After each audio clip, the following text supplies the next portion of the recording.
المهم أخدت هدومي ودخلت الحمام. أخدت شاور ولبست قميص نوم بسيط ولبست فوقه عباية. وأول ما خرجت من الحمام لقيت نور الشقة كله مطفي. اتخضيت وناديت على محمود بسرعة. قال لي ما تخافيش أنا جنبك. قرب مني وفضل يطمني، وحسيت قد إيه هو متمسك بيا ومفتقد وجود حد في حياته، خصوصاً إنه عايش لوحده. في اللحظة دي حسيت بمشاعر قديمة راجعة جوايا، مشاعر كنت فاكرة إنها انتهت من زمان. أهلا بيكم. صاحبة قصة النهاردة بتقول: أنا اسمي نايرة، عندي 27 سنة، والحمد لله جميلة ومتجوزة وعندي طفلين، بوسي وآدم. من زمان قوي كنت بحب جاري اللي اسمه أسامة، وكان أصغر مني ب3 سنين، بس كنا متعلقين ببعض جدا. كان بيتقدم ليا ناس كتير وكنت برفضهم لأني كنت شايفة نفسي هتجوز أسامة.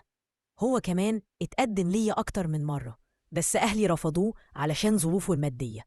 وفي الآخر اتخطبت لحد تاني، راجل أكبر مني بشوية، حالته المادية كويسة وشقته وعمله كلهم جاهزين، واتجوزت وسافرت أعيش معاه في محافظة تانية. قبل ما اتجوز كلمت أسامة وقلت له إن الجواز خلاص نصيبي وإننا مش هينفع نتكلم تاني.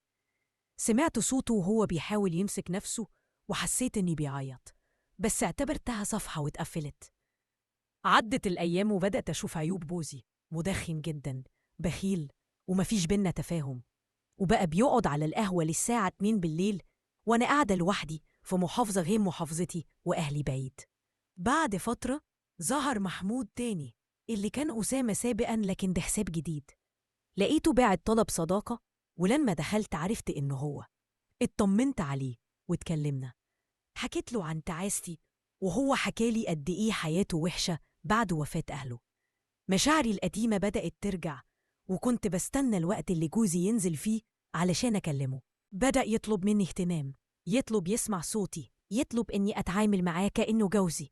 أنا كنت رافضة، لكن مع كلامه اللي بيوجع ومع ضعف الدنيا اللي كنت فيه بدأت ألين، وبدأت علاقتنا تتعمق بالكلام بس. محمود طلب يشوفني، رجعت الكلام جوه دماغي وخفت، بس جزء مني كان محتاج يشوف حد بيفهمه ويهتم بيه. افتعلت مشكلة مع جوزي علشان أروح لأهلي أكتر. وأول زيارة قابلت محمود، قعدنا نتكلم واعترفت له إني لسه بحبه. اداني هدية بحرف اسمي، ورجعت بيتي وأنا مش مصدقة إن قلبي اتفتح تاني. علاقتي بجوزي بقت أسوأ ومشاعري ناحية محمود بقت أقوى. كل فترة كنت بنزل القاهرة أقابل محمود، نقعد نتكلم ونفضفض. وفي يوم طلب إن أنا أقعد معاه في شقة صاحبه اللي نسافر. رفضت كتير، بس هو زعل وابتعد، وأنا ضعفت ووافقت.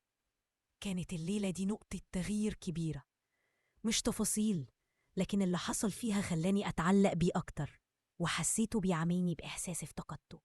بدأت أسافر كل أسبوعين وأرجع لجوزي مش طايقة وجوده، ومرات كنت بحس بالذنب الشديد، ومرات كنت بتعلق بمحمود أكتر، لحد ما في زيارة من الزيارات اتفاجئت إن صاحبه موجود. كان بيبصلي بطريقة مش مريحة، وحسيت إن محمود اتغير، لحد ما محمود بدأ يطلب فلوس، وبعدها بقيت حاسة إن في حاجات غلط بتحصل. حصلت مشاكل، صوت محمود اتغير، بقى بيعاملني بضغط، وفجأة هددني إنه يبعت صور لأهلي وجوزي. خفت جدا واضطريت أسمع كلامه علشان ما يفضحنيش. من اللحظة دي بقيت عايشة في خوف، وخلاص فهمت إني متورطة في علاقة غلط. فضل يستغل ضعفي ويضغط عليا، وأنا للأسف كنت خايفة أواجه الحقيقة. بقيت أروح له كل فترة وأنا مش قادرة أتوقف، بس في نفس الوقت ضميري بقى يأنبني، وبقيت شايفة إن جوزي مهما كان ليه عيوب ما يستاهلش اللي بعمله فيه.